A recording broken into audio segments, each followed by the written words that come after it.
अच्छा सुनो, बेसिकली अपन को दो चीज कवर करना था, शेयर्स और डिबेंचर्स। ठीक है, शेयर्स के बारे में कुछ डिस्कशन लास्ट क्लास में किया था। ठीक है, मेरे को एक बार बताना, शेयर्स कितना तरीके का होता है?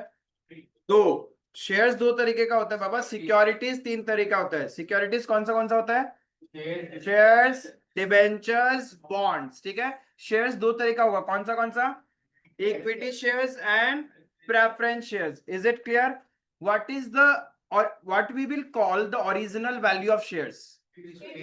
Face value or nominal value. By default, what will be the face value of equity share? 10. And by default, what will be the face value of preference shares? 100. Clear है ये 100। चीज? And आप लोग मेरे को बताओगे कि इक्विटी शेयर्स और प्रेफरेंस शेयर्स में मेजर डिफरेंस क्या है? डिविडेंड किसको मिलेगा पहले? फिक्स रेट ऑफ डिविडेंड किसके लिए है? प्रेफरेंस के लिए। वोटिंग राइट्स किसके पास है? इक्विटी वालों के पास। Is it clear? कंपनी के पास परपेचुअल सक्सेशन है क्या? What do you mean by perpetual succession? मालिक मर सकता है लेकिन कंपनी का कभी भी डेथ नहीं होगा। Is it clear? आई बात समझ में? देन अच्छे से सुनना क्वेश्चंस एंड देन रिप्लाई करते रहना। शेयर्स किस प्राइस पे ऑफर कर सकते हैं हम लोग?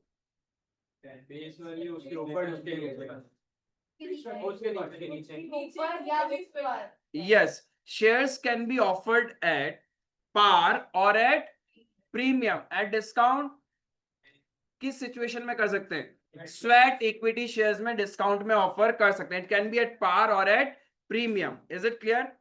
जब भी आप शेयर्स को मोर देन फेस वैल्यू में इशू करोगे, राइट, तो जो एक्स्ट्रा पार्ट है उसको क्या नाम से हम रिकॉर्ड करेंगे? Securities premium. ठीक है, सिक्योरिटीज प्रीमियम। ये बिजनेस के लिए रेवेन्यू प्रॉफिट है या कैपिटल प्रॉफिट है? It is a capital profit, right. Company को रजिस्टर करने के लिए कहां जाना पड़ेगा? Registrar of companies. ठीक है, वहां पे दो डॉक्यूमेंट सबमिट करना है। कौन सा? MOA and AOA, memorandum of association. MOA में क्या लिखा हुआ रहता है? Objectives of the company. AOA में rules and regulations related to the company, कैसे ऑपरेट करेगा, कैसे ऑब्जेक्टिव्स अचीव करेगा। क्लियर है? यहां तक कोई डाउट नहीं था? Then what do you mean by authorised share capital? The total share capital Total of the number company. of shares या फिर total capital which a company may issue during its lifetime is known as authorized share capital. What do you mean by share? When total capital of the company is divided into small divisible units, each such unit is known as shares. Clear है यहाँ तक? Then what do you mean by issued share capital? Yes, capital अभी number of authorised share capital में से offered या use हुआ। issued out of authorized share capital is known as issued share capital. What do you mean by subscribed share capital? Number of shares sold is known as subscribed share capital। या फिर हम लोग ये भी बोल सकते हैं number of shares taken out of issued share capital is known as subscribed share capital। यहां तक किसी को भी डाउट है क्या? कोई दिक्कत नहीं यहां तक? देन मेरे को ये बताओ कि शेयर्स हम कैश में भी इशू कर सकते हैं और अदर देन कैश में भी इशू कर सकते हैं, राइट। अब जब हम कैश में इशू करते हैं, कौन सा दो सिचुएशन है जब हम कैश में इशू कर सकते हैं कि हम शेयर्स देंगे और बदले में पैसा लेंगे? दो ही तरीका है, एक share market that is public और दूसरा प्राइवेट प्लेसमेंट। दो ही तरीका है, फिर से बता रहा हूं, जब हम शेयर्स देते हैं और पैसा लेते हैं, दो ही तरीका, एक शेयर मार्केट यानी पब्लिक के थ्रू या फिर एक प्राइवेट प्लेसमेंट। प्राइवेट प्लेसमेंट बोले तो फ्रेंड्स, रिलेटिव्स, एनआरआईज, मतलब जहां पे आप डायरेक्टली जाके अपने बिजनेस आइडियाज के बारे में बताओगे, अपने बिजनेस के बारे में बताओगे और सामने वाले को कन्विंस करोगे सो दैट वो आपके कंपनी में इन्वेस्ट करे, राइट। आई बात समझ में? तो एक है प्राइवेट प्लेसमेंट और एक है पब्लिक। पब्लिक को हम लोग किस विंडो के थ्रू जाएंगे? Share market. उसमें हम लोग क्या टर्म बोलते हैं जब हम पब्लिक को पहली बार ऑफर करते हैं? तो आईपीओ, मतलब इनिशियल पब्लिक ऑफर। जब हम शेयर मार्केट में जाएंगे तो हमें किसके बाई लॉस को ध्यान में रखना है? सेबी, नॉट कंपनीज एक्ट, ठीक है। सेबी को ध्यान में रखना। सेबी का full form securities exchange board of India, ठीक है। SEBI regulates the share market. SEBI का रूल्स प्रायर माना जाएगा as compare to the companies act. यहां तक क्लियर है? Then tell me the situations जब हम शेयर्स ऑफर तो करेंगे या इशू तो करेंगे, बट हम बदले में पैसा नहीं लेते, कुछ और भी ले सकते, तो वो क्या क्या सिचुएशंस है जिसको हम बोलते हैं consideration other than cash. Issue of shares for consideration other than cash, पैसा नहीं आएगा यहां पे, लेकिन पैसे की जगह हम कुछ और भी ले सकते हैं। तो क्या क्या सिचुएशन है? परचेज ऑफ एसेट, हमने किसी से एसेट खरीदा, उस वेंडर को पैसे के बदले में हमने क्या किया, हमारी कंपनी के शेयर्स दे दिए। और परचेज ऑफ बिजनेस, हमने किसी से उसका बिजनेस खरीदा, बदले में हमने हमारे कंपनी के शेयर्स दे दिए। और प्रोमोटर्स, नाउ प्रोमोटर्स कौन होता है? जो कंपनी को इनकॉर्पोरेट करने में मदद करता है, यानी कंपनी स्टार्ट करने में, बेसिकली फाउंडर्स, फाउंडर्स को ही प्रोमोटर्स बोला जाता है, ठीक है। तो प्रोमोटर्स बदले में फीस चार्ज करते हैं, राइट। उस फीस के बदले में what you can give shares of your company. अब वो जो फीस चार्ज करते हैं उसको हम क्या बोलते हैं? क्या चीज? प्रोमोटर्स जो फीस चार्ज करेंगे उस फीस को अपन क्या बोलेंगे? देख के नहीं बताना था, नहीं, इनकॉर्पोरेशन कॉस्ट या फिर प्रिलिमिनरी एक्सपेंसेस। कंपनी स्टार्ट होने से पहले का ही तो खर्चा ही है। उन लोगों ने कंपनी स्टार्ट करने के लिए पूरा मेहनत किया, तो कंपनी स्टार्ट होने से पहले जो खर्चा हो जाता है उसको हम बोलते हैं प्रिलिमिनरी एक्सपेंसेस, राइट। या फिर sometimes we can say incorporation cost. Company को इनकॉर्पोरेट करने के लिए जो खर्चा लग रहा है उसके बदले में हम सामने वाले को उसकी सर्विस के लिए क्या दे रहे हैं? शेयर्स दे रहे हैं, राइट। या तो हम उसको बोलते हैं प्रिलिमिनरी एक्सपेंसेस या फिर इनकॉर्पोरेशन कॉस्ट। यहां तक क्लियर है? देन और बताओ, और बताओ। अंडर राइटर, अच्छा एक second,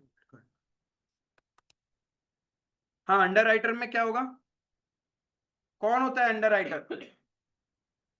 who will be the under writer?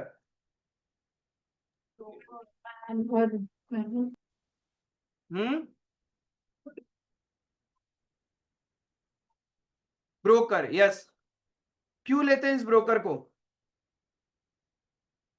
अरे बताओ बाबा, ऐसे भूल जाओगे तो कैसे चलेगा? मैंने बोला यहाँ पे है शेयर लॉजिक, सारा सेल हो, क्या चीज? जिससे हमारा सारा शेयर सेल हो जाए। Yes, that broker who takes guarantee, जो हमारा सारा का सारा शेयर्स सेल कर देगा, उसको हम अंडरराइटर बोलते हैं। ब्रोकर जो कंपनी का गारंटी ले रहा है कि सारा शेयर्स बिकवा देगा, उसको हम बोलते हैं अंडरराइटर। उसके लिए वो क्या चार्ज करता है? Underwriting commission. जो फीस वो चार्ज करता है उसको अपन क्या बोलेंगे? Underwriting commission. उसके बदले में हम उसको क्या दे रहे हैं? शेयर्स दे रहे हैं। आई बात समझ में? क्लियर है? तो एक होता है फॉर कैश और एक होगा other than cash. For cash में या तो प्राइवेट प्लेसमेंट है या फिर पब्लिक आईपीओ के थ्रू, और अदर देन कैश में हमने एसेट्स खरीदा, बिजनेस खरीदा, प्रिलिमिनरी एक्सपेंसेस यानी प्रोमोटर्स वगैरह का, या फिर अंडरराइटिंग कमीशन। यहां तक समझ में आता है? क्लियर है? अब एक बात बताओ, जब आप पब्लिक के पास जा रहे हो अपना शेयर्स बेचने के लिए, तो पब्लिक कैसे कन्विंस होगी? उसके लिए आप क्या डॉक्यूमेंट दोगे उनको? प्रोस्पेक्टस। क्या डॉक्यूमेंट देंगे हम? प्रोस्पेक्टस, ठीक है। लेकिन वही चीज जब आप प्राइवेट प्लेसमेंट में जा रहे हो तब भी आप उनको प्रोस्पेक्टस दोगे क्या? Statement in lieu of statement in lieu of prospectus. Why? Yes, prospectus is a detailed version of present, past, and future. Prospectus covers the detailed information about the company's present, past, and future so that investor convince हो जाए। Whereas private placement में तो आप खुद जाके company के बारे में बताते हो। जब आप खुद बता रहे हो तो आपने 40, 50, 60% तो बातें बता ही दी। अब कुछ इंफॉर्मेशन आप कन्वे नहीं कर पाते उस मीटिंग के अंदर में, तो वो इंफॉर्मेशन कन्वे करने के लिए आप प्रोस्पेक्टस नहीं दोगे उनको। क्या दोगे? Statement in lieu of prospectus. यहां तक क्लियर है? समझ में आया? कल को कोई शेयर होल्डर अपना पार्ट का पेमेंट नहीं कर पाएगा तो उस अमाउंट को हम क्या नाम से रिकॉर्ड करेंगे? Calls in arrear. इफ कोई शेयर होल्डर अपने पार्ट का पेमेंट नहीं कर पाएगा तो हम क्या नाम से रिकॉर्ड करेंगे? Calls in arrear. इफ कोई शेयर होल्डर अपना अलॉटमेंट फीस के साथ फर्स्ट कॉल और फाइनल कॉल का पैसा भी दे दे तो उसको क्या नाम से हम रिकॉर्ड करेंगे? Calls in advance. क्लियर है? Calls in arrear and calls in advance. फिर से बताना, कॉल्स इन एरियर क्या होता है? जब शेयर होल्डर से हमने पैसा मंगवाया बट वो पे नहीं कर पा रहे, right?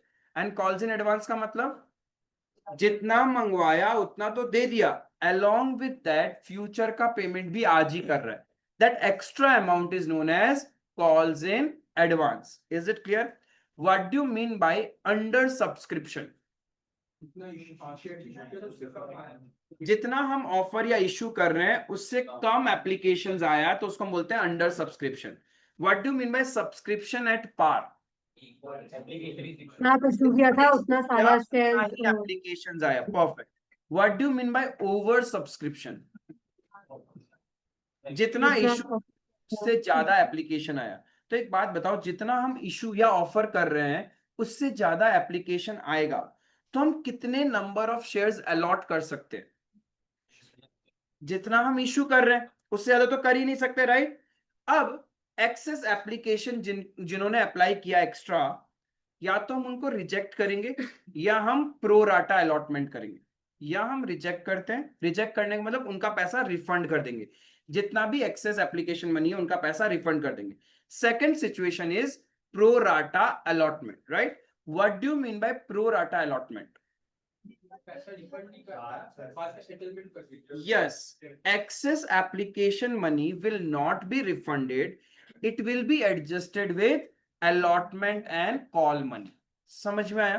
Excess application money will not be refunded. It will be adjusted with allotment and call money. Such situation is known as pro rata allotment. Clear है? यहां तक कोई प्रॉब्लम, कोई दिक्कत नहीं है? Then अब कुछ और चीजें समझना। Sir it will be adjusted with क्या? चीज सर आप क्या बोले? आप वापस से रिपीट कर दीजिए ना। It will be adjusted with pro rata allotment मतलब excess application money is not refunded, it is adjusted with my allotment fees और कॉल मनी। क्लियर है यहां तक? अब देखो, आपने दो टर्म बोला, one is calls in arrear, another one is calls in advance. मुझे बताओ, कॉल्स इन एरियर बिजनेस के लिए एसेट है या लाइबिलिटी? पैसा मिल रहा है, right? Calls in advance business के लिए क्या है? तो एक बात बताओ, एसेट्स हम डेबिट करते हैं या क्रेडिट? डेबिट। और लाइबिलिटीज क्रेडिट, राइट? तो कॉल्स इन एरियर डेबिट होगा और कॉल्स इन एडवांस क्रेडिट होगा। अब समझना, जब हम कभी डिफॉल्ट करते हैं, लेट्स से 1 मई को आपको पेमेंट करना था। इस दिन कंपनी ने आपसे पैसा मंगवाया बट आपने पेमेंट नहीं किया। You made the payment on 31 October. Suppose यहां पे 10,000 रुपए आपको पे करना था, आपने पे नहीं किया, अब आप 31 अक्टूबर को पे कर रहे हो। तो एक बात बताओ, हमें 10,000 ही पे करना पड़ेगा या समथिंग एक्स्ट्रा पे करना पड़ेगा? जब हम डिफॉल्ट करते हैं तो सामने वाला हमसे क्या चार्ज करेगा? इंटरेस्ट, पेनल्टी, इंटरेस्ट चार्ज करेगा। ये तो नॉर्मल फेनोमेना है। यदि समझ लो आपने बैंक से लोन ले रखा है, उस लोन का ईएमआई यदि बाउंस हो जाए, आप पे नहीं कर सको, तो बैंक सिर्फ वो ईएमआई का पैसा लेगा या आपसे कुछ एक्स्ट्रा भी लेता है? एक्स्ट्रा लेता है, उस एक्स्ट्रा को हम बोलते हैं इंटरेस्ट। आई बात समझ में? तो जब हम इस डेट में पेमेंट करेंगे ना कंपनी को, तो कंपनी आपसे इंटरेस्ट चार्ज करेगी। उस इंटरेस्ट को हम बोलते हैं interest on calls in arrear. Interest on calls in arrear. तो मुझे एक बताओ, interest on calls in arrear company के लिए इनकम है या एक्सपेंस है? इनकम। भाई कंपनी को तो मिल रहा है ना एक्स्ट्रा पैसा, तो एक्सपेंस कैसे हुआ? Interest on calls in arrear is an income for the company, right? अब कितना ड्यूरेशन के लिए, इस एग्जांपल में हमें कितना समय के लिए इंटरेस्ट पे करना पड़ेगा? 6 months, अरे फर्स्ट मई को पे करना था, आप उस दिन पे नहीं कर पाए, राइट? आप कब पे कर रहे हो? 31 अक्टूबर को। तो कंपनी आपसे 10,000 रुपए 31 अक्टूबर को तो लेगी, अलोंग विथ दैट आपसे क्या लेगी? इंटरेस्ट लेगी। कितने ड्यूरेशन का? जिस दिन पे करना था उस दिन से लेके जिस दिन आप पे कर रहे हो उतने ड्यूरेशन का ही तो कंपनी आपसे इंटरेस्ट चार्ज करेगी। आई बात समझ में? क्लियर है ये चीज? Now same thing goes for advance also. जब हम गलतियां करते हैं, जब हम अपना पैसा कंपनी को पे नहीं कर पाते, तो कंपनी आपसे क्या चार्ज करती है? Interest, right? That interest is an income for the company. Similarly if आपने कंपनी को एडवांस पे कर रखा है तो कंपनी आपको इंटरेस्ट पे करेगी। जैसे बैंक में होता है, हम बैंक से लोन लेते हैं, उसमें डिफॉल्ट करते तो बैंक हमसे इंटरेस्ट चार्ज करती है। सपोज आपने अपने बैंक में 10,000 रुपए डाल के रखा है 1 अप्रैल को, और पूरा साल उस पैसे को टच भी नहीं किया, तो बैंक में क्या वो वैल्यू 10,000 ही रहेगा क्या? बढ़ जाएगा ना। कैसे बढ़ेगा ये? बैंक इंटरेस्ट देता है ना अपन को, यानी हमने तो बैंक में पैसा डाल के रखा है, बैंक उस पर क्या कर रहा है? इंटरेस्ट। सिमिलरली जब आप कंपनी को एडवांस में पे कर देते हो तो कंपनी आपको इंटरेस्ट पे करता है, राइट? एडवांस पे करने वाला तो क्या टर्म था? Calls in advance. तो कॉल्स इन एडवांस आप बोला ना कंपनी के लिए एसेट है, कंपनी के लिए लाइबिलिटी। क्योंकि उस पे इंटरेस्ट पे करते रहना पड़ता नहीं, क्योंकि आज चाहिए ही नहीं था ना। यदि समझ लो एडमिशन फीस के साथ में तुम फर्स्ट क्वार्टर और सेकंड क्वार्टर का फीस दे देगा, तो स्कूल वालों के लिए वो पहले इनकम थोड़ी ना, वो तो एडवांस इनकम हुई ना। और advance income is a liability, क्योंकि वो एडजस्ट कब करेंगे? वो तो फर्स्ट क्वार्टर का फीस और सेकंड क्वार्टर फीस के साथ ही एडजस्ट करेंगे ना। लेकिन हम लोग उसको अभी यूज कर सकते हैं तो एसेट लाइबिलिटी यूज, तुम्हारा बैंक में पैसा है लेकिन वो पैसा लाइबिलिटी है। कल को उसके बीच में ही कंपनी बंद हो गई, वापस पैसा तो वापस देना पड़ेगा। क्लियर है? समझ में आया? तो कॉल्स इन एडवांस के ऊपर कंपनी आपको इंटरेस्ट पे करेगी। अब समझना कितना ड्यूरेशन का और कब पे करेगी। लेट्स से सपोज आपने अपना अलॉटमेंट फीस 1 मई को दे दिया, इस तारीख को ही देना था और इसी दिन आपने दे दिया। Now along with that first call भी दे दिया, सेकंड कॉल भी दे दिया। यू आर लाइक कि फर्स्ट अलॉटमेंट फीस तो दिया ही दिया, उसके साथ आप क्या पे कर रहे हो? फर्स्ट कॉल और सेकंड कॉल भी पे कर रहे हो। अब कंपनी 1 सितंबर को फर्स्ट कॉल ड्यू कर रही है, 1 सितंबर को फर्स्ट कॉल ड्यू कर रही है, और 1 जनवरी को सेकंड कॉल ड्यू करेगी। तो मुझे एक बात बताओ, आपने तो आज ही दे दिया। आज जब कंपनी को पैसा दिया, कंपनी इस पैसे को क्या नाम से रिकॉर्ड करेगी? Calls in advance liability. अब ये पैसा कब एडजस्ट होगा? इस दिन और इस दिन। फर्स्ट कॉल का पैसा फर्स्ट कॉल वाले दिन एडजस्ट हो जाएगा और सेकंड कॉल का पैसा सेकंड कॉल वाले दिन एडजस्ट हो जाएगा। अब कंपनी जब आपको इंटरेस्ट पे करेगी, कितना ड्यूरेशन का पे करेगी?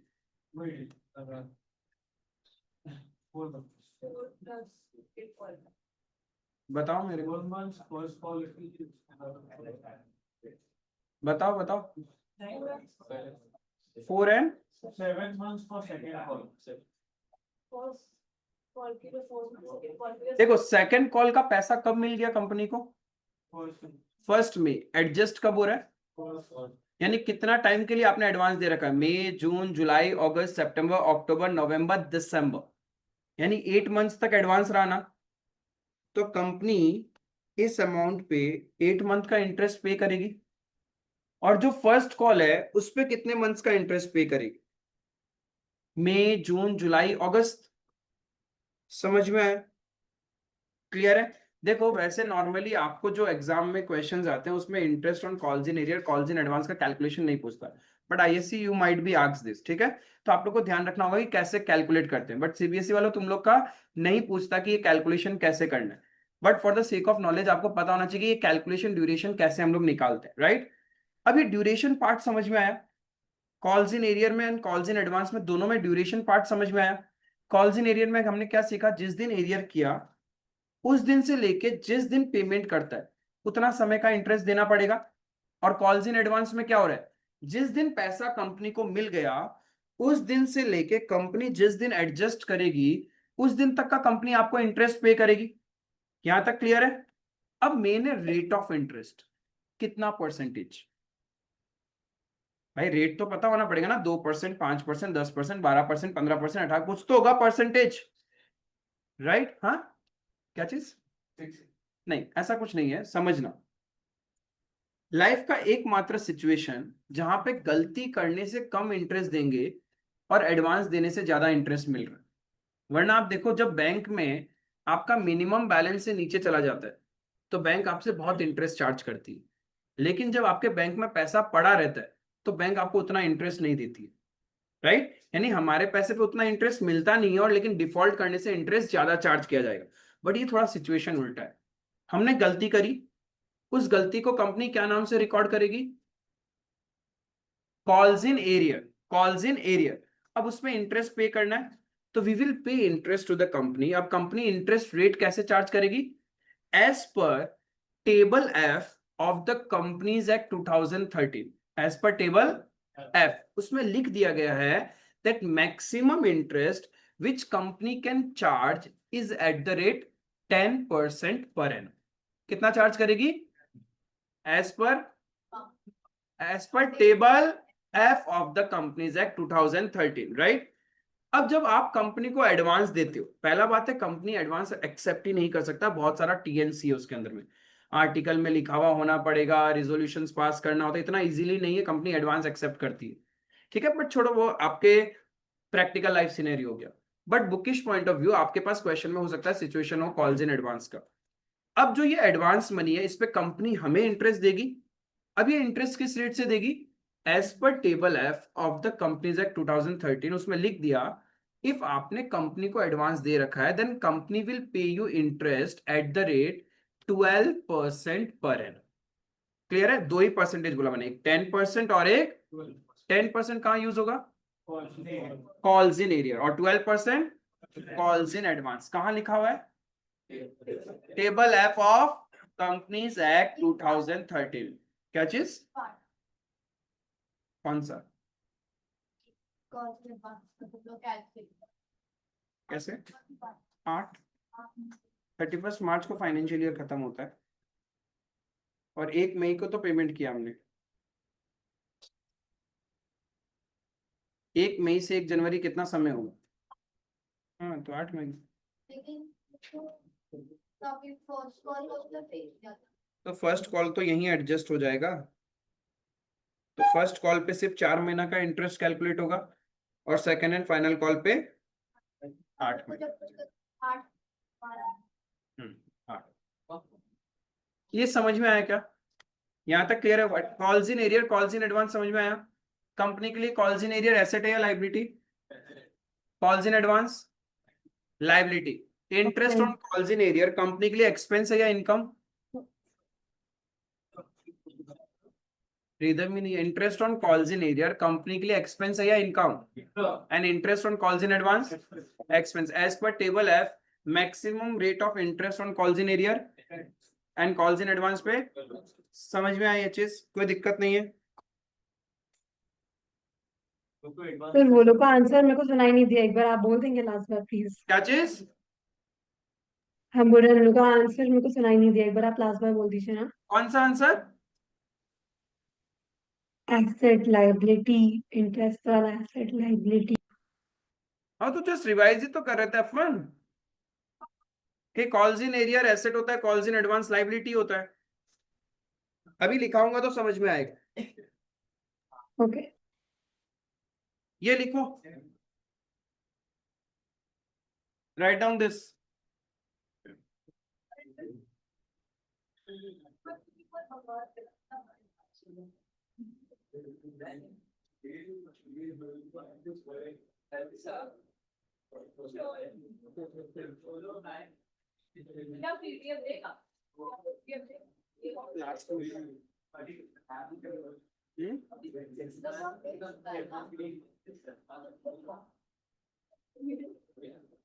जो हम दिया था वो वहां तक ही आप लोगों का लिखा हो। ये लिखो कॉल्स इन एरियर वाला पार्ट।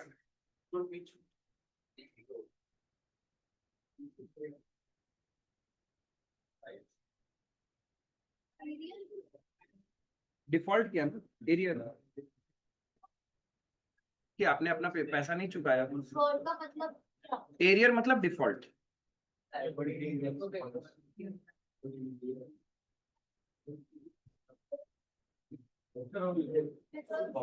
क्या लिखना हो गया? अबे इतना कचरा से क्यों लिखता है?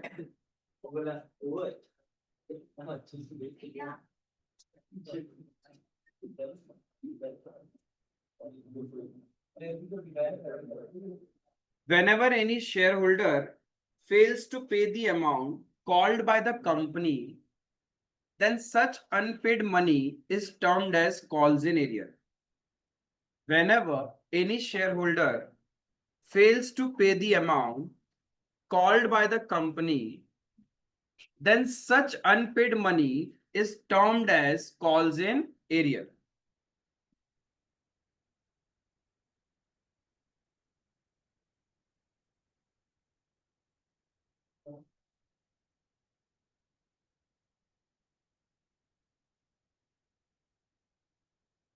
Point number 1 clear है? It is treated as an asset for the company, hence debited in journal at the time of arrear.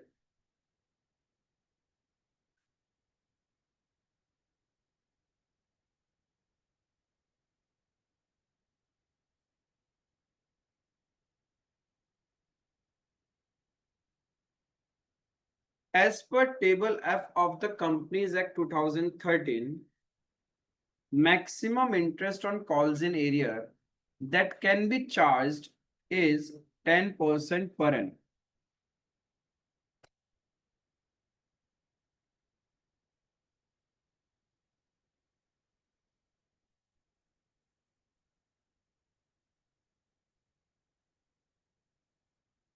Balance sheet में कहां दिखाएंगे इसको? Under share capital.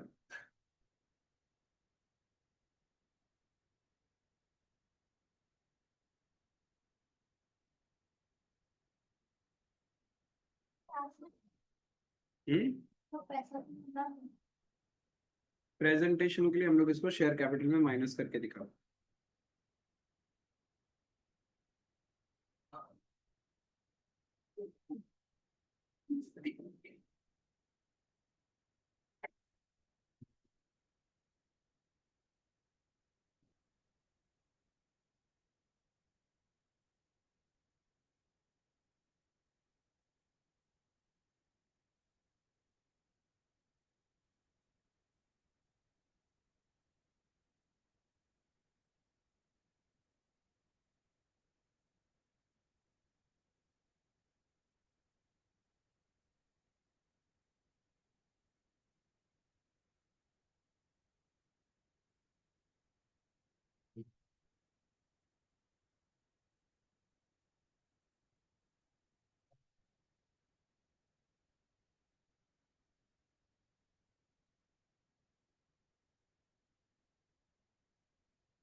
अच्छा मेरे को लॉजिकली बताओ, ये कॉल्स इन एरियर अकाउंट बंद कैसे होगा? जब पैसा नहीं दिया तो आपने कॉल्स इन एरियर बोल के एक नया अकाउंट खोल दिया, एसेट बना दिया। अब ये अकाउंट बंद कैसे होगा? कब होगा? लॉजिकल, जब पैसा मिल जाएगा। और एक सिचुएशन है,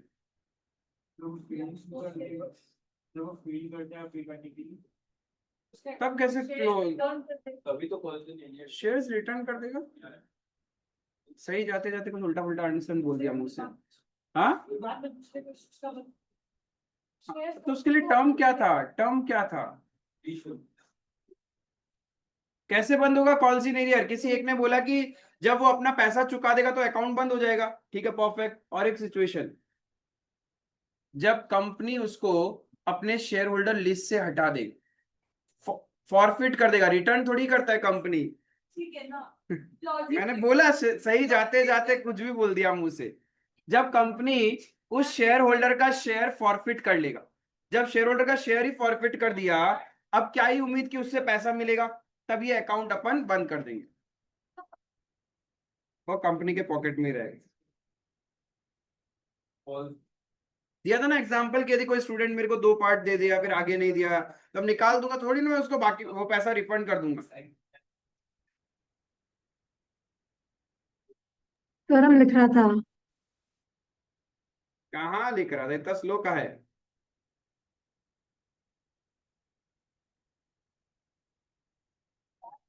क्या था फिर? ये कॉपी खुद भी पढ़ने का मन करता है क्या? डिमोटिवेट नहीं लगा।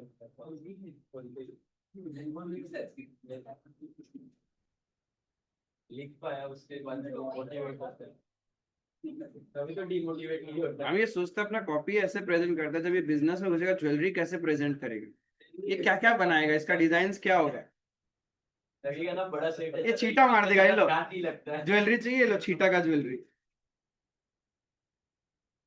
जी सर, लेकिन ये पता है ये सब जो हम लोग का जो सीनियर लीडर लोग इतना अच्छा सही लिख पाता है, हम लोग का स्कूल का टीचर उन लोग के हैंडराइटिंग को जो सब करवा देता है ताकि बोर्ड्स में थोड़ा भी लिखे थे, ये सब करना पड़ेगा।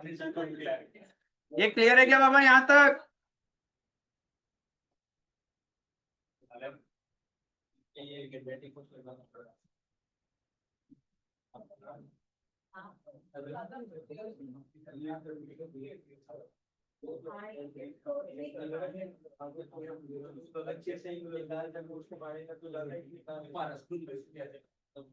अरे ये क्लियर है क्या?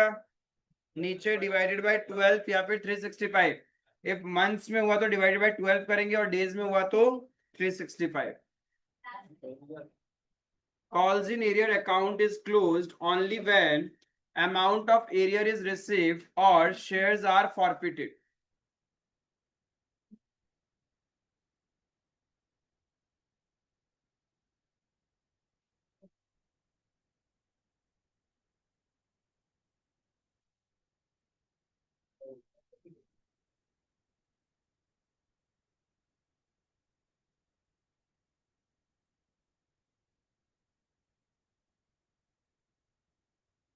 यहां तक हो गया लिखना?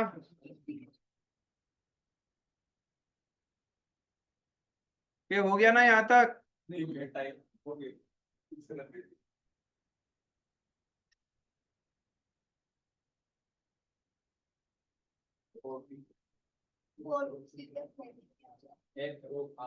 RFEID.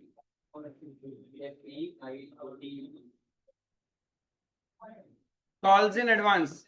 Whenever any shareholder makes payment of future calls with present call, then such amount of future call is treated as calls in advance. कौन? नॉर्मली कंपनी रखते नहीं, और प्रैक्टिकली जब आप अभी प्रैक्टिकल लाइफ में जाओगे ना, ये एप्लीकेशन, ये अलॉटमेंट फर्स्ट कॉल कुछ होता ही नहीं, सारा पैसा ही एप्लीकेशन के साथ में ले लेता है कंपनी, या तो शेयर्स दे दिया या फिर रिफंड कर देगी। दैट्स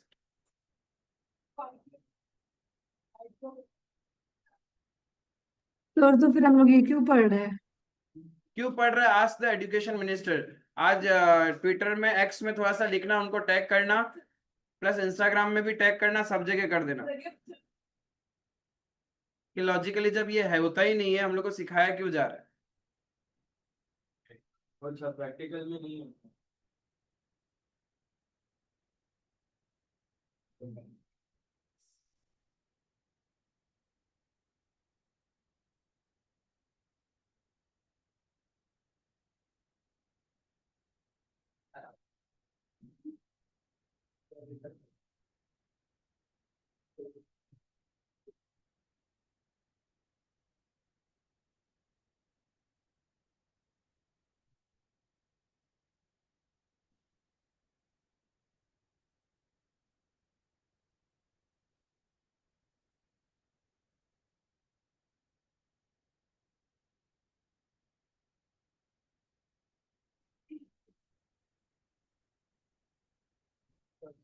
कैसे ट्रीट कर रहा है?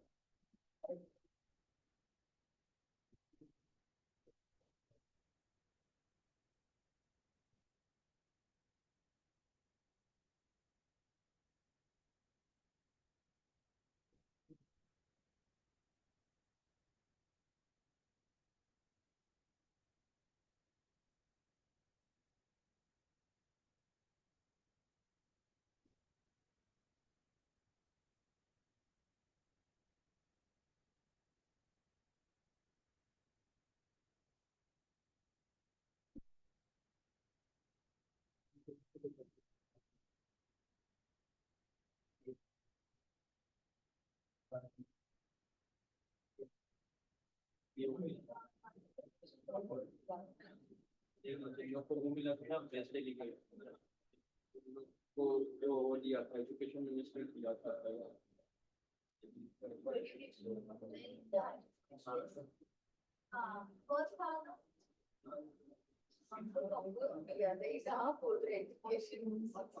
हम बोला कि वो आया था उसको स्पीच देखा था मैक्स कौन सा interest as per table F of the Companies Act 2013 maximum interest on calls in advance to be paid is 12% per annum.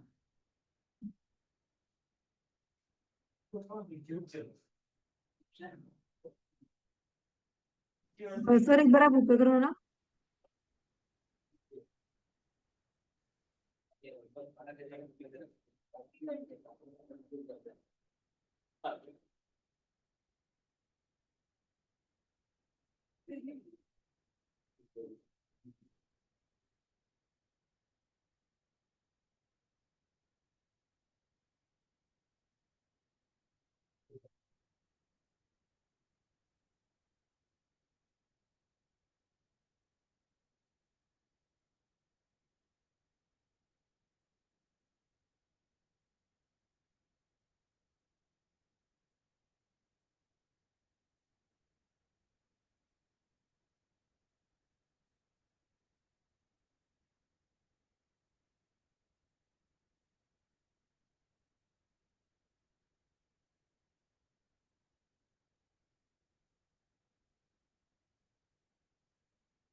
हो गया क्या यहाँ तक लिखना?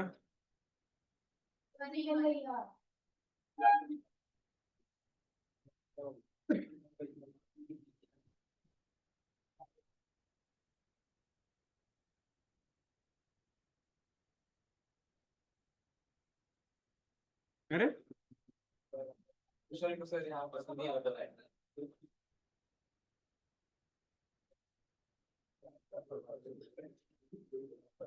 हो गया क्या सबका लिखना? लंबा को पीछे बैठा दे अगला क्लास। यहाँ तक क्लियर है क्या बाबा? पीछे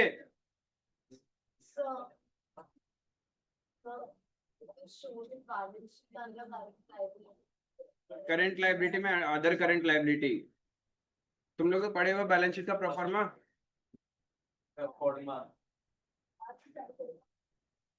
वो क्या था परमा कोर्स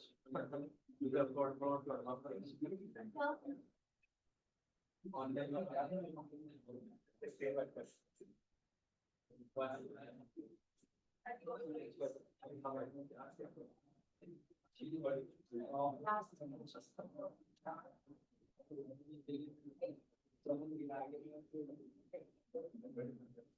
जिसका लिखना हो गया वो एक बार तक पढ़ लिया करो, बार बार जब मौका मिल रहा है कि अभी तक जितना किया है, कोई डाउट वाउट है तो पूछ लो। अभी रिवाइज करना नहीं है, घर पे पढ़ने का मन करता नहीं है।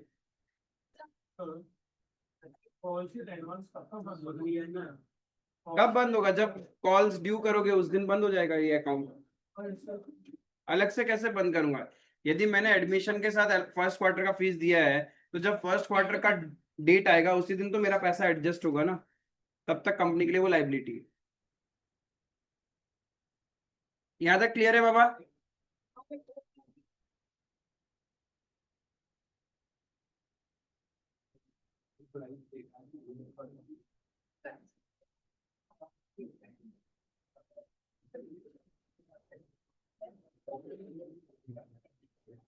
अभी देखो, कुछ थ्योरेटिकल अभी भी पोर्शंस है, ठीक है, वो धीरे धीरे कवर करेंगे। आज इतना ही कवर करेंगे। आज बेसिक कुछ सर्कमस्टेंसेस है, वहां पे जर्नल समझते हैं, ठीक है। फिर नेक्स्ट क्लास में थोड़ा और थ्योरी कवर करेंगे एंड देन प्रैक्टिकल, ऐसे मिक्सअप करके चलता रहेगा। देखो अभी जो जर्नल में करवा रहा हूँ, ठीक है, उसमें कुछ चीजें, अभी जितनी जर्नल्स रहेगी, जितना भी जर्नल एंट्री हम सीख रहे हैं, उसमें कुछ सिचुएशंस में कवर नहीं कर रहा हूँ, ठीक है। तो इसलिए लिख रहा हूं नॉट कवरिंग। अब कौन सा सिचुएशंस में कवर नहीं कर रहा हूं? एक, प्रो राटा अलॉटमेंट। अभी मैं जितने भी जर्नल डिस्कस करूंगा उसमें मेरा प्रो राटा अलॉटमेंट का कोई भी कंसेप्ट नहीं है। सेकंड,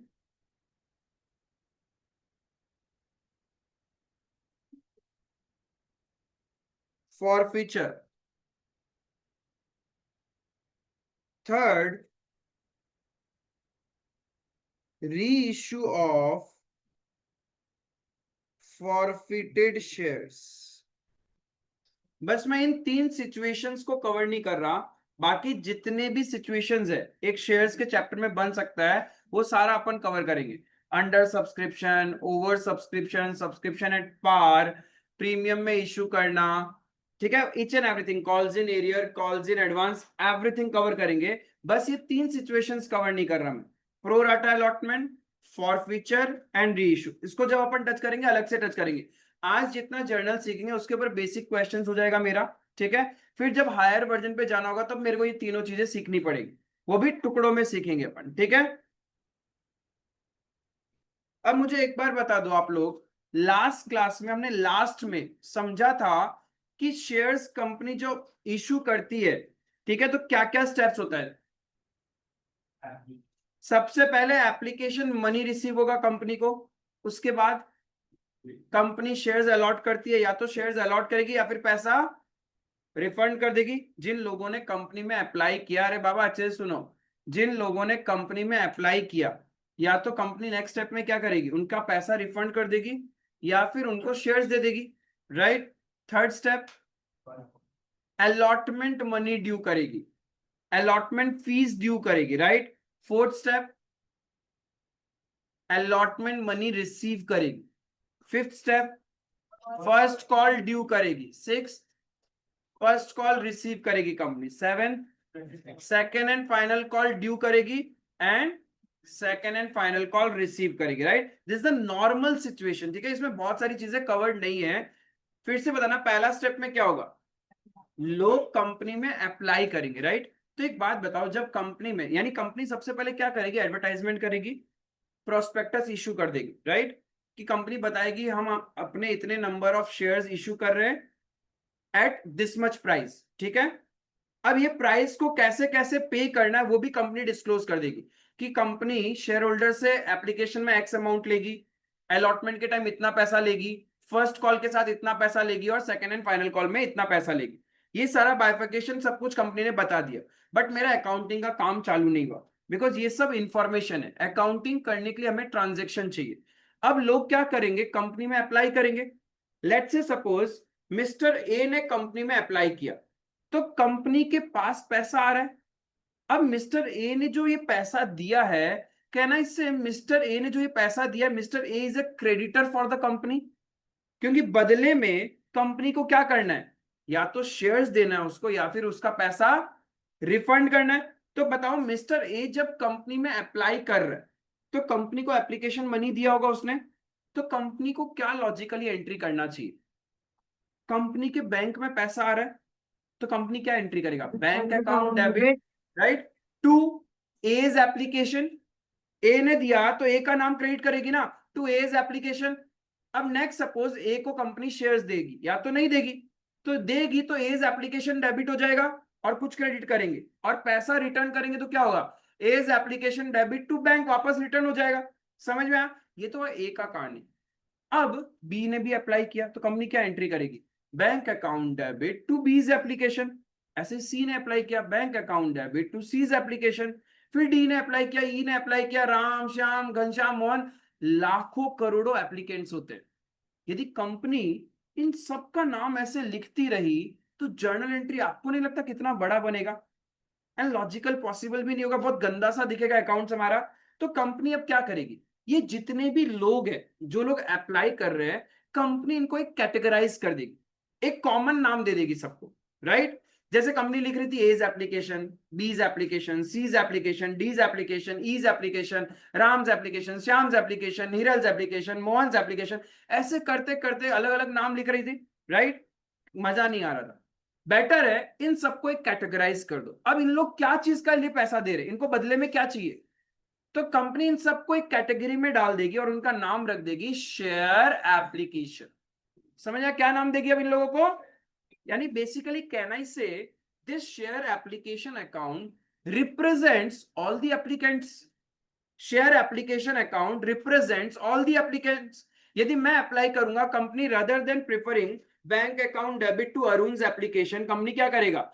मेरे को सबके साथ में डाल देगा bank account debit to share applications, right? मेरे नाम को भी शेयर एप्लीकेशन। कोई भी पर्सन कंपनी को एप्लीकेशंस के लिए पैसा दे रहा है, कंपनी उसको क्या नाम से रिकॉर्ड करेगी? Share application. Is it clear? Share application किसको रिप्रेजेंट कर रहा है? सारा लोग, वो लोग जो कंपनी में अप्लाई कर रहे हैं फॉर द शेयर्स, राइट? तो what is the nature of share application account? तीन नेचर होता है, पर्सनल, रियल, नॉमिनल, ठीक है? शेयर एप्लीकेशन कौन सा नेचर का अकाउंट होगा? किसको रिप्रेजेंट कर रहा है शेयर एप्लीकेशन? हम लोगों को ही तो रिप्रेजेंट कर रहा है ना, यानी पर्संस को रिप्रेजेंट कर रहा है। तो कैन आई से share application is a personal nature account. समझ में आया? क्लियर है? तो पहला स्टेप क्या है मेरा?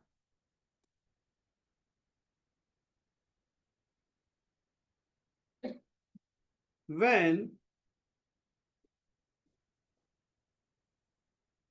एप्लीकेशन मनी, और यहां पे रटने का कुछ नहीं है, जो जितना लॉजिकल दिमाग चलाएगा, सिचुएशन को विजुअलाइज करेगा, उतना स्ट्रॉन्ग शेयर्स हो जाएगा। बिकॉज हार्डली 10 to 12 एंट्रीज में पूरा शेयर्स खत्म हो जाता है, उससे ज्यादा सिचुएशंस बनेगी नहीं आपका एग्जाम पॉइंट ऑफ व्यू। अब आप कितना प्रैक्टिकली एकदम विजुअलाइज कर पा रहे उतना इजी चैप्टर बन जाएगा, ठीक है? तो क्या होगा? कंपनी को पैसा मिलेगा, और ध्यान रखना कंपनी के केस में कुछ भी चीजें कैश में नहीं होता, it is through bank account, ठीक है? पक्के में काम होता है। तो कंपनी के पास पैसा आ रहा है तो बैंक अकाउंट डेबिट होगा।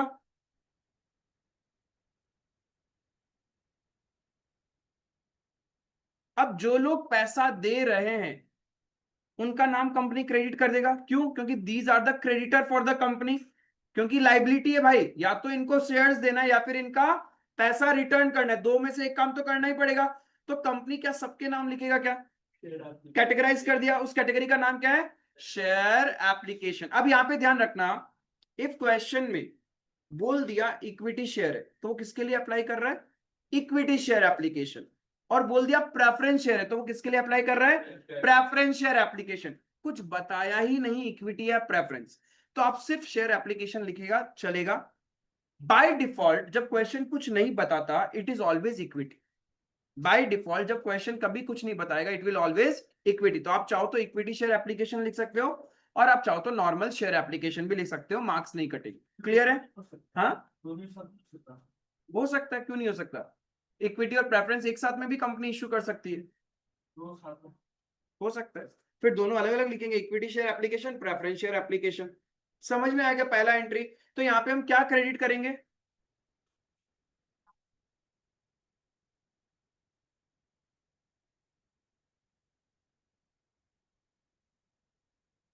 फिर से पूछ रहा हूं, ये शेयर एप्लीकेशन अकाउंट किसको रिप्रेजेंट कर रहा है? एप्लीकेंट्स को रिप्रेजेंट कर रहा है, जिन्होंने कंपनी में अप्लाई किया है शेयर्स के लिए, राइट। तो ये कौन सा नेचर हुआ?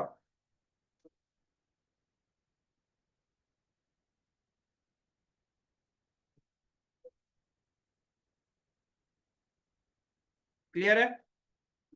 Narration being application money received. अब मुझे एक बात बताओ, ये जो बैंक वाला वैल्यू है ये कैसे कैलकुलेट करेंगे?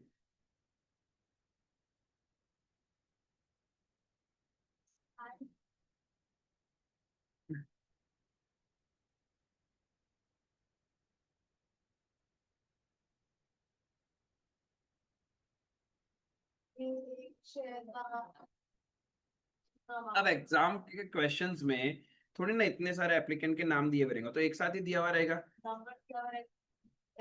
यस, 10 या 100 नहीं, जितना एप्लीकेशन के साथ कंपनी पैसा तुमसे ले रहा है। कंपनी पूरा पैसा एक साथ में नहीं लेता, because exam point of view वैसा क्वेश्चन नहीं बनेगा। तो मैं यहाँ क्या लिखूंगा? Number of applicants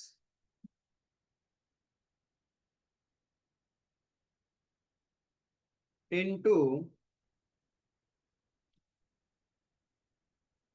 application money, वही तो वैल्यू आएगा। क्या इससे ये फर्क पड़ता है क्या कि कितना शेयर्स कंपनी इशू कर रहा है? एप्लीकेशन के टाइम तो जितना एप्लीकेशन आएगा कंपनी उसके अकॉर्डिंग ही तो एंट्री करेगा। सपोज कंपनी शेयर्स ऑफर कर रहा है 10,000 और एप्लीकेशन आया 9,000, तो यहाँ पे तो 9,000 के साथ ही एंट्री होगा। कंपनी ऑफर कर रहा है 10,000 और एप्लीकेशन आया 50,000, तो यहाँ कितने से होगा? यहाँ तो 50,000 इंटू एप्लीकेशन मनी होगा ना। बस जितने लोग अप्लाई कर रहे हैं उससे एंट्री करना, मुझे फर्क नहीं पड़ता कंपनी कितना ऑफर कर रहा है। क्लियर है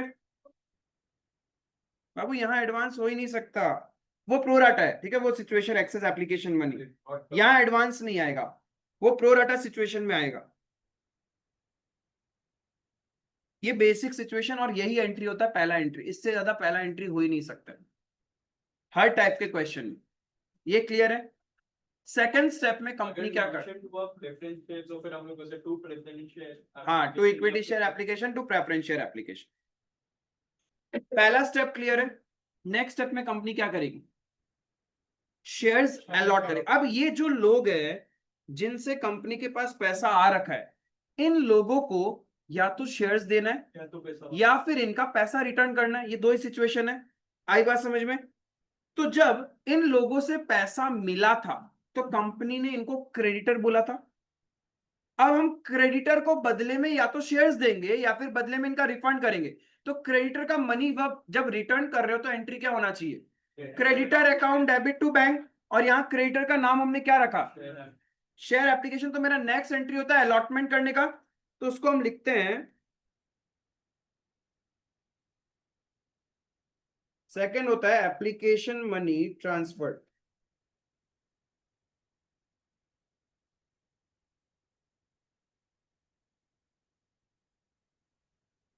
हमने एप्लीकेशन मनी ट्रांसफर्ड इसलिए लिखा because all the time it's not necessary कि सारे एप्लीकेंट्स को शेयर्स मिले। कुछ को तो हम मना कर देते हैं, रिजेक्ट कर देते हैं, उनका तो रिफंड करना पड़ेगा ना, इसलिए वी से एप्लीकेशन मनी ट्रांसफर। अब या ये एप्लीकेशन मनी कहां ट्रांसफर हो जाएगा? या तो वो मालिक बन जाएंगे, मालिक बनते ही उनका पैसा, अभी तक तो हम उनको क्या नाम से लिख के रखे बिजनेस में? क्रेडिटर के नाम से। जब हम उनको शेयर्स दे देंगे वो कंपनी में मालिक बन जाएंगे, और मालिक का पैसा क्या नाम से रहता है कंपनी ऑर्गेनाइजेशन में? Capital, right. अब यहां हम क्या बोलेंगे? सोल प्रोप्राइटरशिप तो है नहीं, क्या बोलेंगे? Share capital. लॉजिकल है। सोल प्रोप्राइटरशिप जब था तब हम कैपिटल बोलते थे मालिक के पैसे को, और यहाँ पे जब इनको हम शेयर्स दे देंगे, इन लोग मालिक बन जाएंगे, तो मालिक के पैसे को हम क्या नाम से डालेंगे? Share capital. अब डिपेंड करता है आपने शेयर कौन सा दिया। इक्विटी दिया तो इक्विटी शेयर कैपिटल, प्रेफरेंस दिया तो प्रेफरेंस शेयर कैपिटल। क्लियर है? आई बात समझ में? तो अब ये क्रेडिटर का अकाउंट क्लोज कर देंगे, सारा का सारा क्रेडिटर का अकाउंट क्लोज हो जाएगा। बदले में या तो इनको शेयर्स मिलेगा या फिर इनका पैसा रिफंड कर देंगे। Again I am saying I am not covering few of the situation that is pro rata allotment, ठीक है? ये अब कवर नहीं कर, अभी हम नॉर्मल सिचुएशन ले रहे हैं जहां पे या तो शेयर्स मिलेगा या फिर उनका पैसा रिटर्न कर देंगे। क्लियर है? तो क्या करना चाहिए मुझे नेक्स्ट एंट्री में? इन सबको वापस डेबिट कर दूंगा।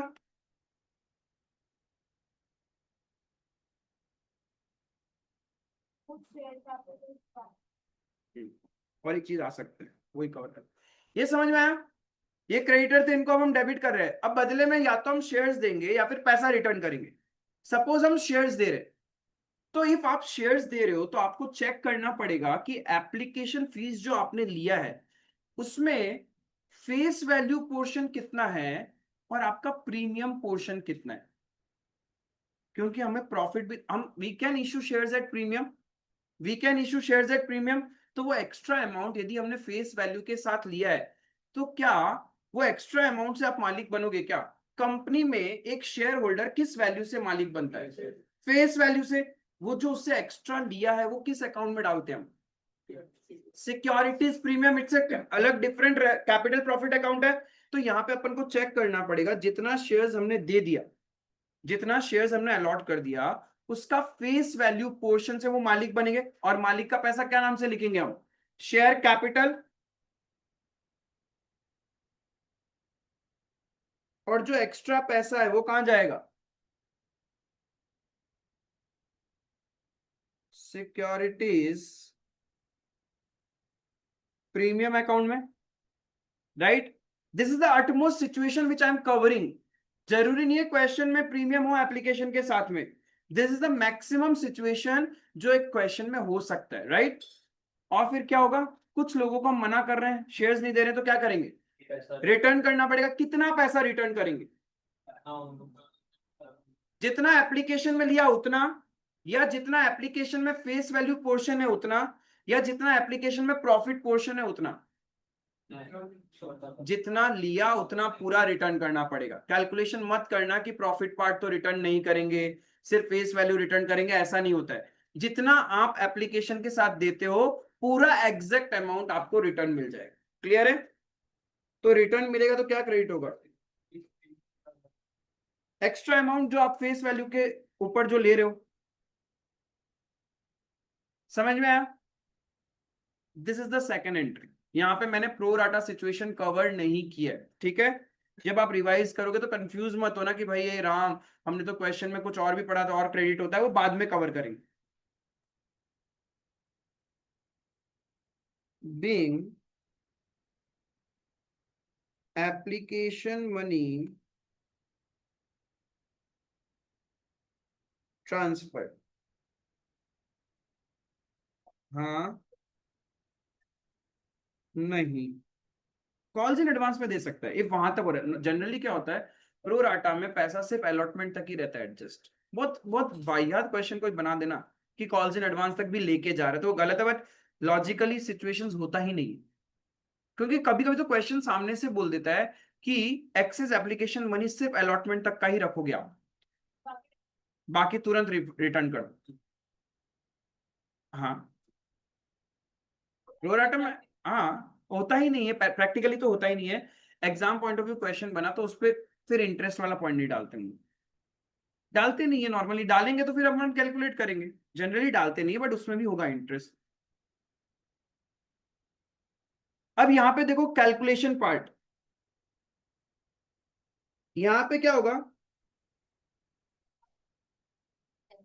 नंबर ऑफ शेयर अलॉटेड, जितने शेयर्स हमने अलॉट किया, into face value part, not nominal. When you say nominal it means the entire face value of the share.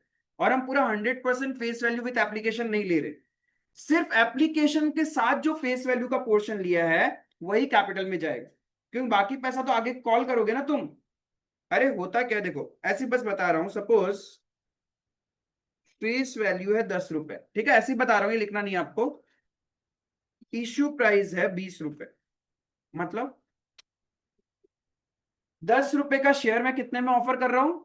20 रुपए में। अब ये 20 रुपए कंपनी पे डिपेंड करता है कि कैसे मंगवाएगा। अब कंपनी कैसे मंगवा सकता है, ऐसे हाइपोथेटिकली कंपनी बोल रहे भाई साहब आप एप्लीकेशन के साथ 2+3 दे दो। 2 is for the face value, 3 is for the premium, मतलब टोटल 5 रुपए दो, जिसमें से 2 रुपए फेस वैल्यू में काउंट होगा और 3 रुपए आपका प्रीमियम अमाउंट काउंट होगा।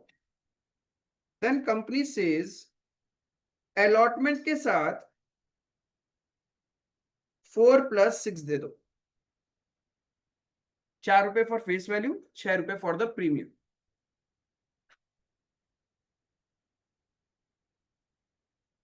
फर्स्ट कॉल के साथ 2+1, ऐसे हाइपोथेटिकली सिचुएशन बना रहा हूं। सेकेंड एंड फाइनल, तो देखो हो गया ना, 10+10 20 रुपए पूरा। तो यदि आपका एप्लीकेशन के साथ में प्रॉफिट पार्ट लिया है वो तो वहां जाएगा सिक्योरिटीज प्रीमियम में। तो मैंने यहां क्या लिख रहा हूं, face value part with application. जो फेस वैल्यू पोर्शन है वही तो शेयर कैपिटल में जाएगा, आप फेस वैल्यू से ही मालिक बनोगे। क्लियर है, आई बात समझ में? पूरा 5 रुपीज रिफंड करना पड़ेगा entire. Number of shares allotted into securities premium में क्या जाएगा?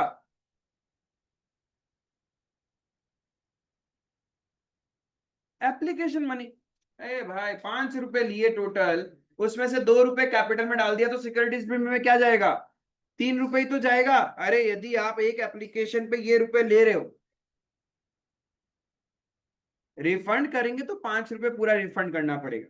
मैं ये बोल रहा हूं जिन लोगों को हमने शेयर्स दे दिया, जिनको हमने शेयर्स दे दिया उसका 2 रुपए कहां चला जाएगा? शेयर कैपिटल, और 3 रुपए सिक्योरिटीज प्रीमियम। क्लियर है? Into premium part with application. और इधर क्या आएगा? Number of shares, number of applications rejected, number of application rejected into application money. उतना ही रिफंड करना पड़ेगा।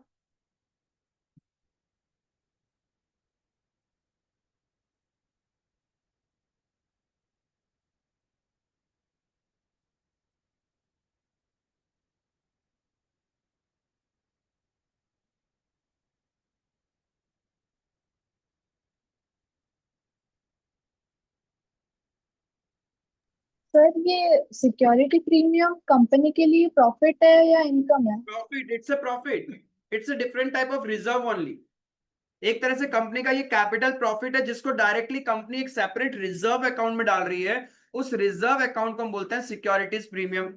वैसे इसको कुछ लोग सिक्योरिटीज प्रीमियम रिजर्व अकाउंट भी बोलते हैं, और सिंस आप लोग का अमेंडमेंट हुआ है तो बोलते हैं आजकल सिर्फ सिक्योरिटीज प्रीमियम बोलो, उसको रिजर्व मत बोलो, कोई फर्क नहीं पड़ता है, ट्रीट वैसे ही किया जाता है, it's a reserve account. And हमने पार्टनरशिप वाले चैप्टर में देखा था reserves are liability for an organisation, क्योंकि रिजर्व्स किसका पैसा होता है? मालिक लोग का पैसा होता है। ठीक है, पहला 2 एंट्री क्लियर है? पहला 2 एंट्री में किसी को डाउट है तो बाबा पूछ लो। डाउट यहां तक क्लियर है? तीसरा एंट्री क्या होना चाहिए? कंपनी क्या करती है नेक्स्ट स्टेप में? अलॉटमेंट मनी मंगवाती है। थर्ड स्टेप में कंपनी क्या करती है? अलॉटमेंट मनी मंगवाएगी, राइट? जब कंपनी आपसे अलॉटमेंट मनी मंगवाएगी तो कहना ही से कंपनी आपको अपने बुक्स में डेटर बनाएगी। जितने भी आप शेयर होल्डर्स हो, कंपनी यदि आपसे पैसा मंगवा रही है तो कंपनी अपने बुक्स में आपको डेटर बनाएगी। अब सपोज कंपनी क्या करेगी? A is allotment account debit, B is allotment, सबके नाम से डेबिट करती जाएगी क्या? फिर एक प्रॉब्लमेटिक सिचुएशन, इतना बड़ा जर्नल बन जाएगा। तो इन सबको मिला के ग्रुप को एक नाम दे देगी, that is share allotment account. Logic समझ आया क्यों हम ये अकाउंट्स के नाम यूज करते? मार मार उसको, पेन घुपा दो हम तो बोलते हैं यहाँ पे, नहीं तो यहाँ पे घुसा के यहां से निकाल दो, रिफिल खोल के। लोग तो नोट्स पियर्सिंग करते हैं, ये तुम गला पियर्सिंग कर दो। ठीक है, अब सुनो, तो समझ में आया हमें क्या करना है? कंपनी जब अलॉटमेंट मनी मंगवाएगी तो कंपनी आप जितने भी शेयर होल्डर है उन सबको डेटर बनाएगी, राइट? कितना पैसा मंगवाना है? जितना अलॉटमेंट फीस चाहिए। हमने जो अभी एग्जांपल लिखा था उसमें कितना था? 4+6 तो कंपनी कितने रुपए से आपको डेटर बनाएगी? 10 रुपए से। अरे हमने एक एग्जांपल लिखा था ना, उसमें क्या वैल्यूज डाली थी बाबा? 2+3, 4+6, 2+1, ये सिचुएशन लिखा था ना। तो अब जब कंपनी आपको डेटर बनाएगी तो कितने रुपए से बनाएगी? 10 रुपए से। 10 रुपए से, राइट। अब कंपनी क्या हम सबके नाम डेबिट करेगी या हम सबको एक ग्रुप में डाल देगी? क्या नाम रहेगा उसका?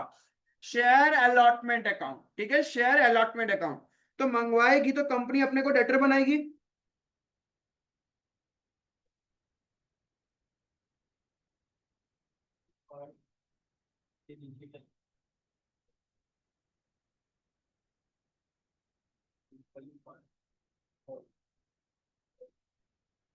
Share allotment account debit. अब जब ये कंपनी आपसे 10 रुपए मंगवा रही है, जब कंपनी आपसे 10 रुपए मंगवा रही है, उसमें भी तो दो एलिमेंट है, एक है फेस वैल्यू और एक प्रीमियम। तो फेस वैल्यू पोर्शन से क्या बढ़ जाएगा आपका? कैपिटल वैल्यू और बढ़ जाएगा ना। अभी तक आपका कैपिटल में कितना गया जो एप्लीकेशन में आपने दिया था? अब कंपनी आपसे अलॉटमेंट में जो फेस वैल्यू पार्ट है वो भी मंगवा रही है, उतने से कंपनी का कैपिटल बेस भी बढ़ जाएगा, राइट। तो जो फेस वैल्यू पार्ट है वो कहां जाएगा? Share capital. अरे लॉजिकली सोचो ना, सुनो इधर इधर देखो, एक तो कंफ्यूज हो गए, रटने लग गए। बैलेंस शीट, ठीक है। क्लास 11 में अकाउंटिंग इक्वेशन था, asset is equals to liabilities plus capital after each and every transaction. अब कंपनी ने आपको डेटर बनाया, तो इधर डेटर बनाया तो एसेट हुआ 10 रुपए से। If something is debited then other needs to be credited. अब हम क्रेडिट क्या करें? मैंने बोला ये 10 रुपए में दो चीज है, एक कंपनी का प्रॉफिट, वो प्रॉफिट जाएगा securities premium, profits are liability for the company, 6 रुपए। और 4 रुपए से क्या बनेगा? वो भी एक लाइबिलिटी है, लेकिन वो मालिक का पैसा है, तो वो कहां जाएगा? Asset is equals to liabilities plus capital. If कुछ डेबिट किया है तो सेम अमाउंट से क्रेडिट भी तो करना पड़ेगा ना। समझ में आया? तो हमने जो शेयर होल्डर से पैसा मंगवा रहे हैं वो दो चीज का पैसा मंगवा रहे हैं। क्या चीज का? एक उनका कैपिटल पोर्शन और एक profit portion, that is premium portion. समझ में आया? तो जब हम ड्यू करेंगे तो क्या क्या क्रेडिट होगा? Share capital and securities premium account.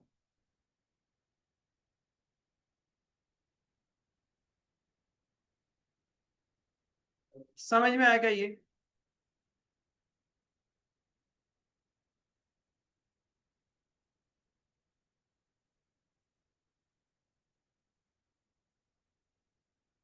Number of share holder into allotment money. जितने शेयर होल्डर है सबसे हम मंगवाएंगे पैसा, number of share holder into allotment money.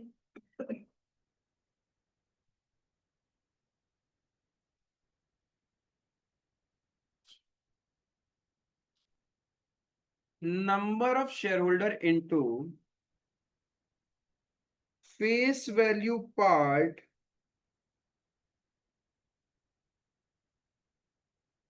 With allotment. फिर मालिक हमेशा फेस वैल्यू से बनेगा।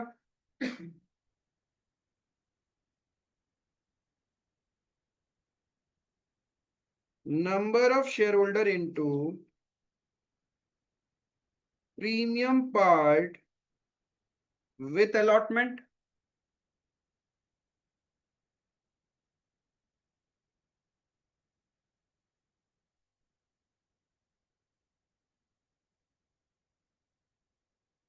being allotment money due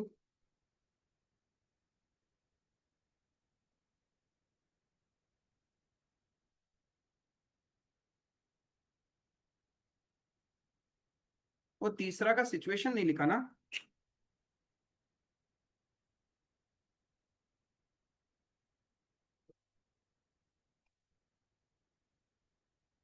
आज हम लोग को ऐसा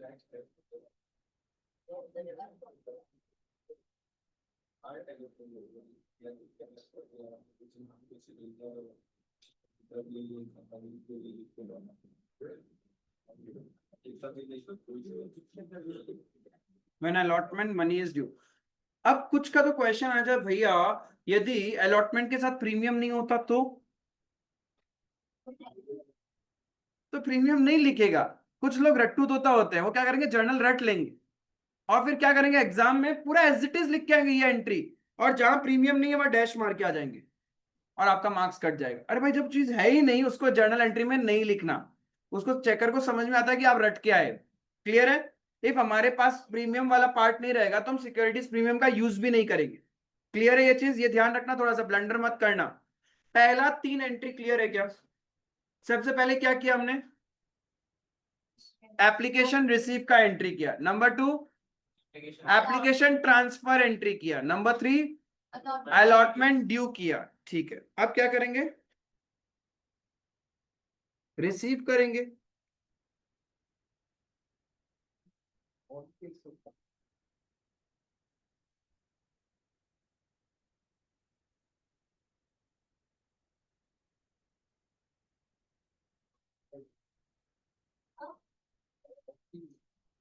When allotment money is received. अच्छा, शेयर अलॉटमेंट अकाउंट कौन सा नेचर है?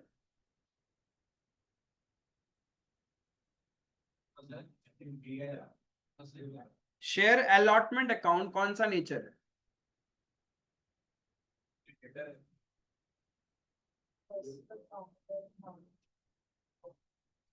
अरे, शेयर अलॉटमेंट किसको रिप्रेजेंट कर रहा था? हमने क्या किया, तुम लोगों को सबका नाम डेबिट नहीं करके एक कैटेगरी में डाल दिया था ना। तुम्हारी कैटेगरी को तो कंपनी ने बोला it is a share allotment account, तो तुम लोग क्या हो, पर्संस। तो शेयर अलॉटमेंट कौन सा नेचर हुआ? Personal nature. अरे क्लियर है यार, एसेट तो है ही, but share application personal nature है, वैसे ही शेयर अलॉटमेंट भी कौन सा नेचर है? Personal nature. वो आप लोग को तो रिप्रेजेंट कर रहा है। क्लियर है? आई बात समझ में? तो पूछे तो ध्यान रखना भाई, share allotment is a personal nature account. अब देखो क्या सिचुएशन हो सकता है, पहले सिचुएशन विजुअलाइज करना समझो। कंपनी ने क्या किया, कंपनी का एक ब्रॉडकास्ट मैसेज का लिस्ट होता है, ठीक है, व्हाट्सएप में ब्रॉडकास्ट लिस्ट बना रखा है या फिर मेल्स में बना रखा है। कंपनी ने सारे शेयर होल्डर को मेल कर दिया, शेयर होल्डर्स को मेल कर दिया कि आप लोग अपना अलॉटमेंट फीस दीजिए। राइट? ठीक है। अब क्या क्या हो सकता है, जिन लोगों से अलॉटमेंट मांगा उन लोग अपना पैसा दे देंगे। एक सिचुएशन ये, मांगा बट नहीं देंगे, एरियर कर सकते हैं। राइट? मांगा, अपना अलॉटमेंट का पैसा तो दिया ही दिया, along with that first call और फाइनल कॉल का भी पैसा दे सकते हैं। इस 3 सिचुएशन के अलावा कुछ बनता है क्या? आपने पैसा मंगवाया, सामने वाले ने पैसा दे दिया। आपने पैसा मंगवाया, सामने वाले ने पैसा नहीं दिया। आपने पैसा मंगवाया, सामने वाले ने पैसा दे दिया, अलोंग विद दैट फ्यूचर का पैसा भी दे दिया। इस 3 के अलावा तो कुछ सिचुएशन बन नहीं सकता है। आई बात समझ में? अब जो लोग कंपनी को पैसा दे रहे, चाहे वो अभी का दे रहे चाहे फ्यूचर का दे रहे, कंपनी के बैंक में आएगा वो पैसा। राइट? तो कंपनी के बैंक में जब पैसा आएगा तो कंपनी क्या करेगी, bank account debit, debit what comes in, तो कंपनी क्या एंट्री करेगी,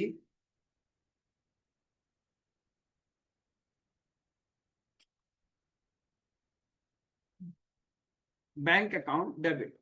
ठीक है। जिन लोगों ने पैसा नहीं दिया, कंपनी उनका पैसा किधर ट्रांसफर कर देगी? जब कंपनी मंगवाती है और शेयर होल्डर नहीं देता तो हम कौन सा अकाउंट खोलते हैं? Calls in arrear account. अब वो डेबिट होगा या क्रेडिट? एसेट है, डेबिट। समझ में आया? जिन लोगों ने पैसा, जिन लोगों ने दे दिया उनका पैसा बैंक में आ गया, जिनका नहीं आया पैसा उसको हम कहां डाल देंगे? Calls in arrear account.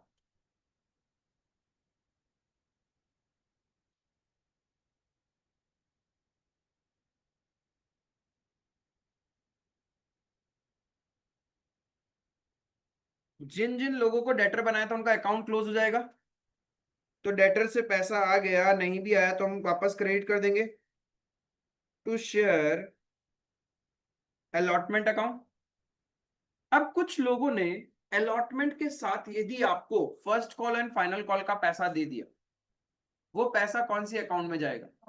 Calls in advance, asset या लायबिलिटी? तो क्रेडिट होगा। This is the highest situation जो एक अलॉटमेंट का रिसीव एंट्री में हो सकता है। टू कॉल्स इन, और जब तक आप विजुअलाइज नहीं करोगे प्रॉब्लम है कि क्या क्या हो सकता है। कंपनी ने मंगवाया, पैसा दे दिया, नहीं दिया, या फिर दिया along with the future money. ये तीन ही सिचुएशन हो सकता है। क्लियर है? एक साथ में अटमोस्ट इतना हो सकता है। अब इसमें हो सकता है कोई दो सिचुएशन हो या कोई एक ही सिचुएशन हो, डिपेंड्स अपॉन द क्वेश्चन। वो क्वेश्चन करते करते अपन सीख जाएंगे। बट अभी समझना है कि क्यों, क्या डेबिट हो रहा है और क्रेडिट हो रहा है, कैसे हो रहा है। सर आपने वो एक सिचुएशन बताई है ना जिसमें मनी थोड़ा ड्यू होता है, तो इसमें वो वाली सिचुएशन क्यों नहीं आई? ड्यू वाली? हाँ, वो आपने वो फर्स्ट में फिर अक्टूबर में पे किया था वो वाला। अच्छा, वो तो एरियर वाला था बाबा, इंटरेस्ट वाला अच्छा। पोर्शन जो मैंने बताया था। हाँ हाँ वो। हाँ, तो यहाँ पे एरियर तो खुला है अभी हमारा। अब जब एरियर का पैसा मिलेगा तब एंट्री अलग होगा। बट आपको एरियर का रिसीव एंट्री और इंटरेस्ट एंट्री नहीं सीखना है, उतना लेवल तक नहीं आता। वो ओके तो just sir. For the sake of knowledge मैंने सिखा दिया आप लोग को।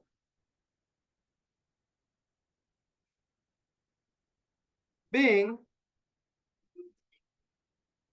allotment money received, अब मुझे वैल्यूज बताओ कैसे कैलकुलेट करेंगे?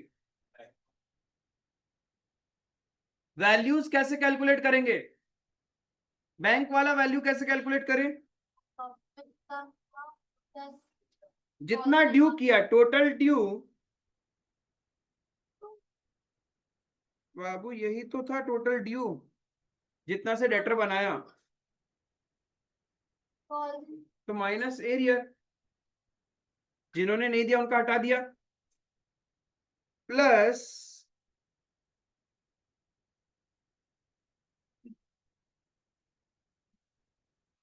एडवांस रिसिव्ड, जो अलॉटमेंट के साथ आपको एडवांस मिला। टोटल जितने से डेटर बनाया उसमें से जिन्होंने नहीं दिया उसको हटा दिया, और बाकी लोगों ने दिया होगा, प्लस जिन्होंने फ्यूचर का भी दिया उसका ऐड कर दिया, तो टोटल इतना पैसा हमारे बैंक में आया होगा।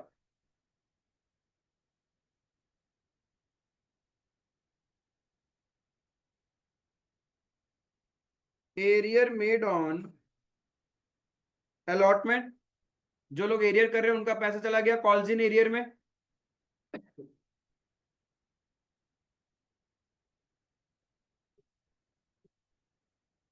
Advance received with allotment.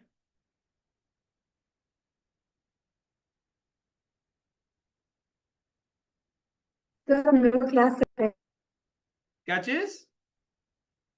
हम लोग क्लास 7 तक है। क्लास से समझा नहीं हम। हम लोग का क्लास 7 तक है। कितना बजे तक है? नहीं, 7 बजे तक है क्या, हम पूछ रहे हाँ है, 7 बजे तक है। हैं। ओके। जब तक मैं 8 जर्नल एंट्री नहीं सिखा दूंगा तब तक है।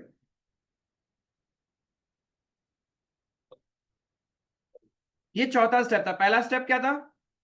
एप्लीकेशन मिलेगा कंपनी को। सेकंड, ट्रांसफर एंट्री, जिसमें कंपनी या तो अलॉट करता है या फिर पैसा रिफंड करता है। थर्ड, अलॉटमेंट मनी ड्यू करेगा। फोर्थ, रिसीव कर लिया, ठीक है।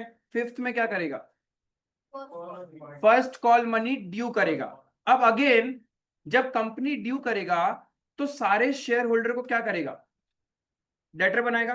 अब मेरे को यहां कंफ्यूजन ये है, कुछ लोग जिन्होंने अलॉटमेंट मनी नहीं पे किया, क्या कंपनी उनसे भी फर्स्ट कॉल मनी मंगवाएगा क्या? Question mark, question mark, thumb.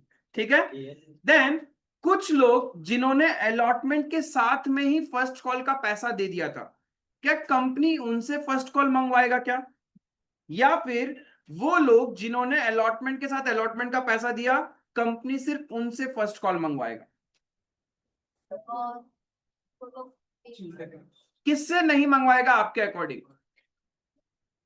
जिन्होंने अलॉटमेंट के साथ कॉल का पैसा दे दिया उनसे नहीं मंगवाएगा। कुछ बोलना है? मैंने पूछा मंगवाएगा या नहीं मंगवाएगा, इतना ही क्वेश्चन है मेरा। नहीं मंगवाएगा।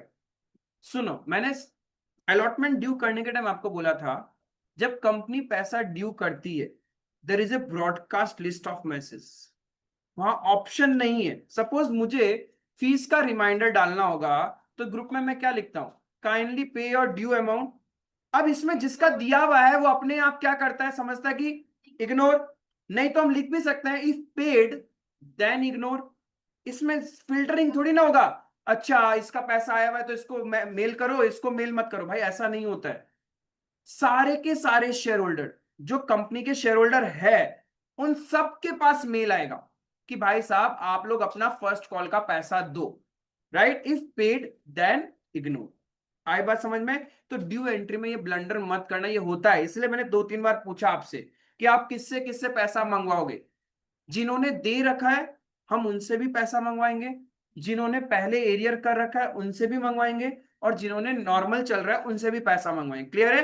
That means all the share holders जो कंपनी के बुक्स में है हम सबसे पैसा मंगवाएंगे। क्लियर है? आई बात समझ में? आई सेड शेयर होल्डर्स, जो कंपनी के शेयर होल्डर ही नहीं होंगे उनसे पैसा नहीं मंगवाएंगे। आई बात समझ? वो अपन फॉरफीचर में सीखेंगे।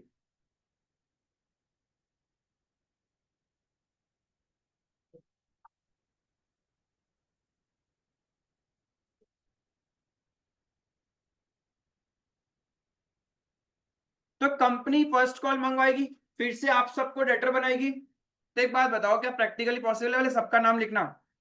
तो क्या करेगी? ग्रुप कैटेगराइज कर देगी। अब कंपनी आपको किस कैटेगरी में डालेगी? Share first call account. Application के टाइम आपको किस कैटेगरी में डाल दिया? Share application. अलॉटमेंट के time share allotment. First call के time share first call account. ठीक है, now tell me share first call कौन सा नेचर का अकाउंट है? अभी भी किसी का गलत आ रहा है, मां गधा है। भाई बार बार बोल रहा हूं कि आप लोग को ही रिप्रेजेंट कर रहा है वो account, that is it is a personal nature account. Clear है? तो जब ड्यू करेगी तो आपको डेटर बनाना है, यानी कंपनी डेबिट करेगी।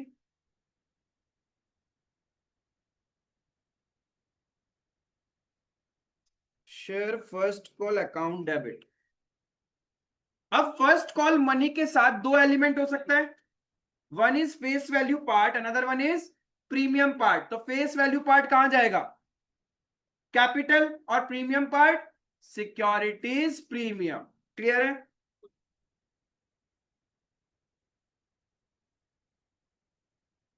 To share capital to securities premium.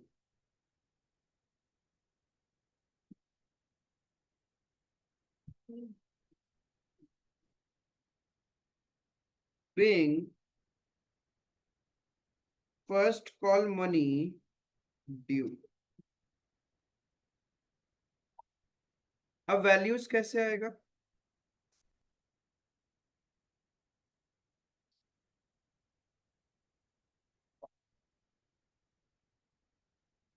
Number of share holders into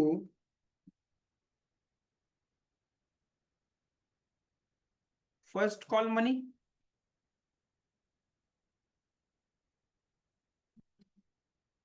नीचे क्या करेंगे? Number of share holder into face value part with first call. क्या फर्स्ट कॉल, कोई बात नहीं। एंड नीचे number of share holder into premium part with first call. समझ में आ रहा है एंट्रीज? अरे बाबा इतना ही है, शेयर्स ऐसे ही है, सिर्फ थोड़ा थोड़ा बेसिक चीज रहेगा, उसके बाद तो क्या है, खत्म। हाँ, समझ में आ गया बाबा यहां तक? क्लियर है? अगले कदम में कंपनी क्या करेगी? अलॉटमेंट रिसीव करेगी। फर्स्ट कॉल मनी रिसीव करेगी, ठीक है। अब बस मैं लिख रहा हूं, फिर अपन सिचुएशन डिस्कस करेंगे।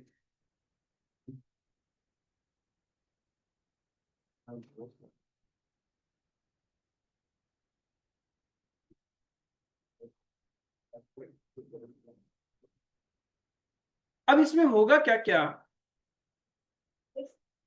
अब कौन लोग पैसा देंगे, इसमें भी 3-4 सिचुएशन है। एक, जिनसे मंगवाया वो दे देंगे, हो सकता है उन्होंने पहले ही दे रखा हो अलॉटमेंट के साथ में, हो सकता है उन लोग एरियर कर रहे हैं, राइट। एंड ये भी हो सकता है along with the first call second and final call money दे रहे हैं। ये 4 सिचुएशन के अलावा बनता ही नहीं है। कंपनी ने सारे शेयर होल्डर से पैसा मंगवाया, अब कुछ लोग होंगे वो अपना फर्स्ट कॉल मनी दे देंगे, कुछ लोग ऐसे भी हो सकता है जिन्होंने अलॉटमेंट के टाइम ही फर्स्ट कॉल दे दिया था, उन लोग तो पैसा नहीं देंगे। कुछ लोग होंगे जो फर्स्ट कॉल का पैसा ही नहीं दे रहे, यानी एरियर। और कुछ लोग ऐसे जो फर्स्ट कॉल तो पे कर रहे हैं, along with that second and final call भी पे कर रहे हैं। यही अटमोस्ट सिचुएशन हो सकता है, उसके अलावा कोई सिचुएशन बनता भी नहीं। आई बात समझ में। अब जो लोग पैसा दे रहे हैं कहां आ जाएगा, बैंक में। जो पैसा नहीं दे रहे वो एरियर अकाउंट में, कॉल्स इन एरियर अकाउंट। जिन्होंने अलॉटमेंट के साथ ही पे कर दिया था, उस टाइम आपने उनका पैसा एक अकाउंट में डाला था and that account was a liability.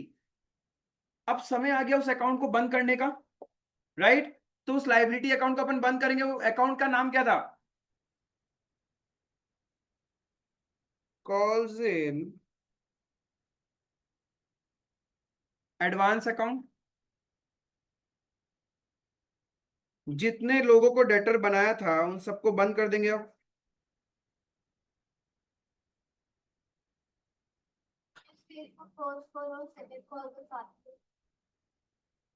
क्या चीज, नहीं। अब कुछ लोग जो फर्स्ट कॉल के साथ सेकंड कॉल का पैसा दे रहे, उनका अकाउंट पैसा तो कहां जाएगा, कंपनी के लिए लाइबिलिटी है ना। कॉल्स इन, कोई अब समझा ही नहीं तुम क्या बोल रहे हो, क्या चीज, नहीं। कंपनी अलग अलग नाम रखती है, वैसे आपको दोनों दिखाना पड़ेगा।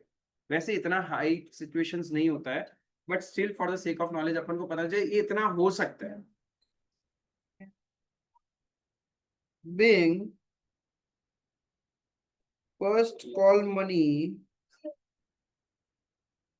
received,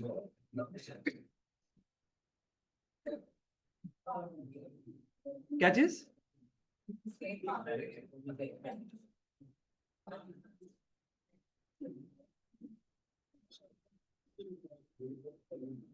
जल्दी करो। अब सुनो, बैंक का वैल्यू कैसे निकालेंगे, टोटल ड्यू, टोटल जितना फर्स्ट कॉल ड्यू किया माइनस एरियर माइनस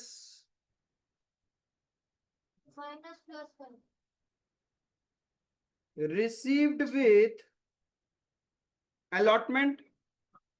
जो पैसा हमें फर्स्ट कॉल का अलॉटमेंट में मिल गया था वो तो अभी नहीं मिलेगा, प्लस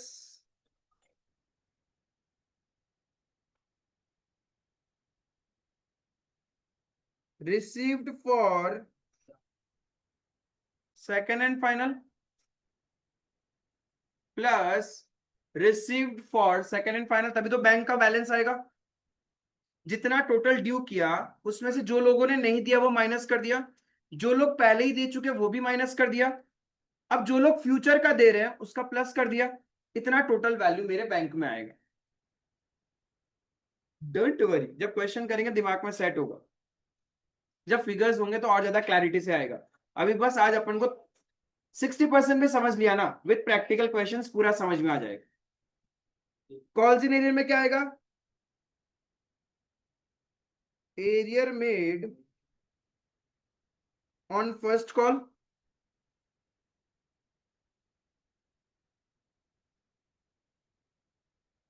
अब ये जो कॉल्स इन हाँ,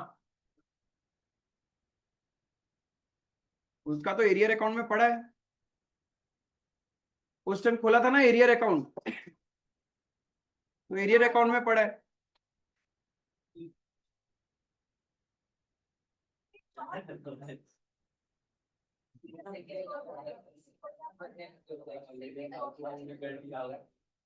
ऑलमोस्ट सेम ही मतलब इसमें कौन सा कॉल्स इन एडवांस डेबिट हुआ है, ये कौन सा अकाउंट, ये जो हमने कॉल्स इन एडवांस डेबिट किया है कौन सा वाला था? Yes,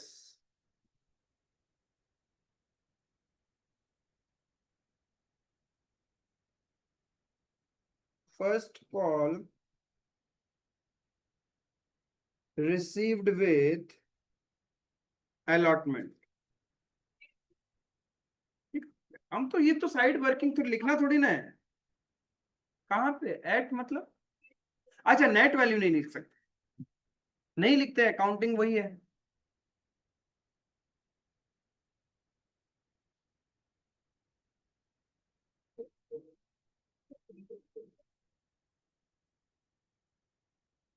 received with first call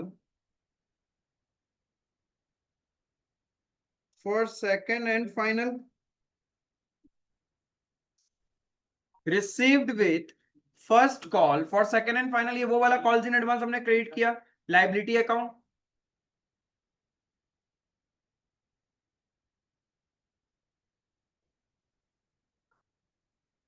allotment for second call, जगह नहीं था मेरे पास, हद ही करते हो, ये लो।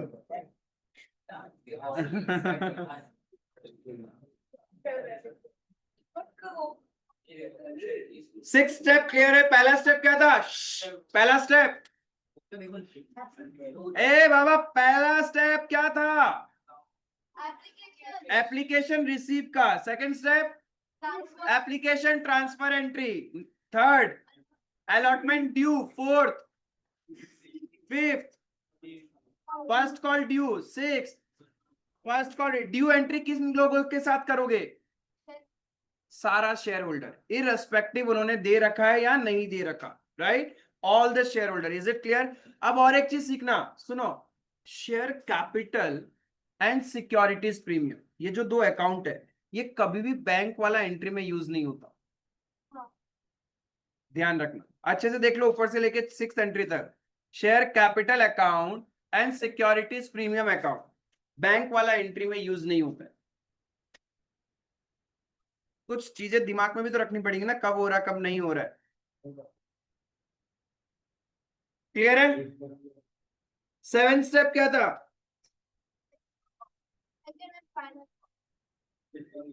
When second and final call is due। अब सेकंड एंड फाइनल कॉल जब ड्यू करेगा तो कंपनी क्या करेगा? फिर से शेयर होल्डर्स को डेटर बनाएगा। क्या सबके नाम डेबिट करेगा? सबके नाम डेबिट नहीं करेगा, हम सबको एक कैटेगरी में डाल देगा, उस कैटेगरी का नाम क्या होगा? Share second and final call, right. तो टेल मी शेयर्स, हाँ, if it is final, if it is final, if third call final हुआ तो थर्ड में लिखेंगे and final. Share second and final call कौन सा नेचर का अकाउंट हुआ? Personal, personal nature. क्लियर है? आप लोग को लिखते थे। हाँ, तो अपन क्या एंट्री करेंगे? Share second and final call account debit, debtor बना दिया भाई। अब इसमें भी दो एलिमेंट हो सकता है, एक फेस वैल्यू और एक प्रॉफिट। फेस वैल्यू वाला कहां जाएगा और प्रॉफिट वाला? क्या चाहिए, सब तो आता है तुम लोग को।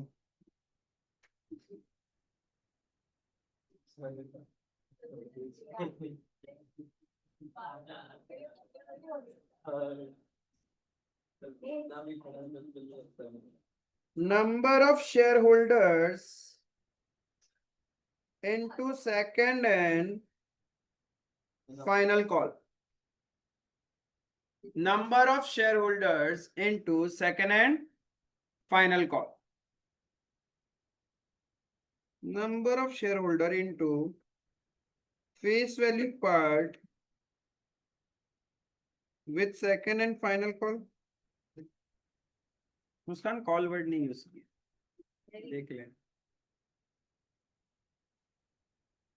अरे इधर face value part with second and final call नहीं लिखा ना मैंने, वो भी हमको बोलता है। Number of share holder into premium part with second and final call.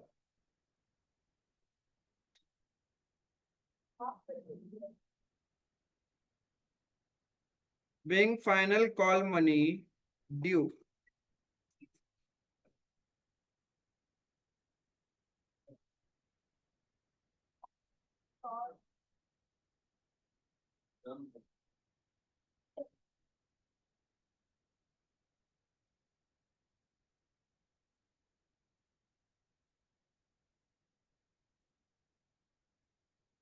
अब लास्ट क्या होगा, इसमें क्या सिचुएशन हो सकता है?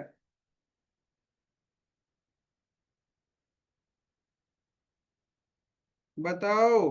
फाइनल कॉल मनी, इसमें ऐसा हो सकता है क्या, ड्यू किया, उन लोग अपना पेमेंट कर दिया, या फिर पेमेंट नहीं कर रहे हैं, या फिर पहले ही दे रखा होगा, और या फिर फ्यूचर का पे कर रहे हैं। फ्यूचर नहीं आएगा, अब खत्म।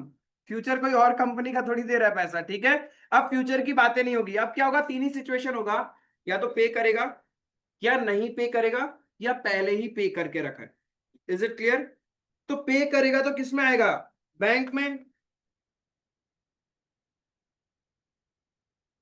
नहीं पे करा तो कहां चला जाएगा,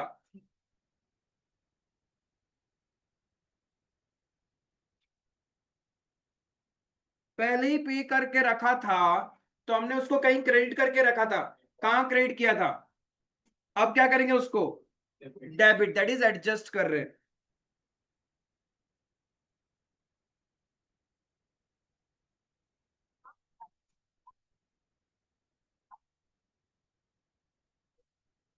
To share second and final call.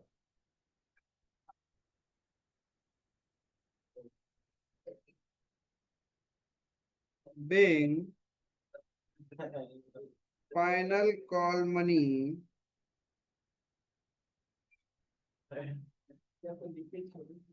received.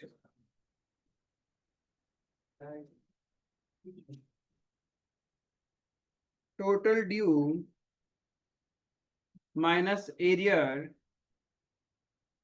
minus received with allotment and call, जो एडवांस वाला पार्ट था वो अब मिलेगा नहीं हम लोग को। arrear on second and final call,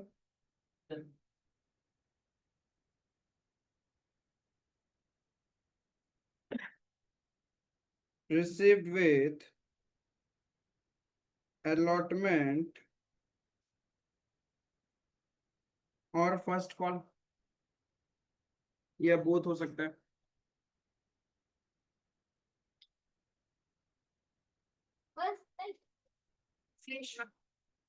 समझ में आया?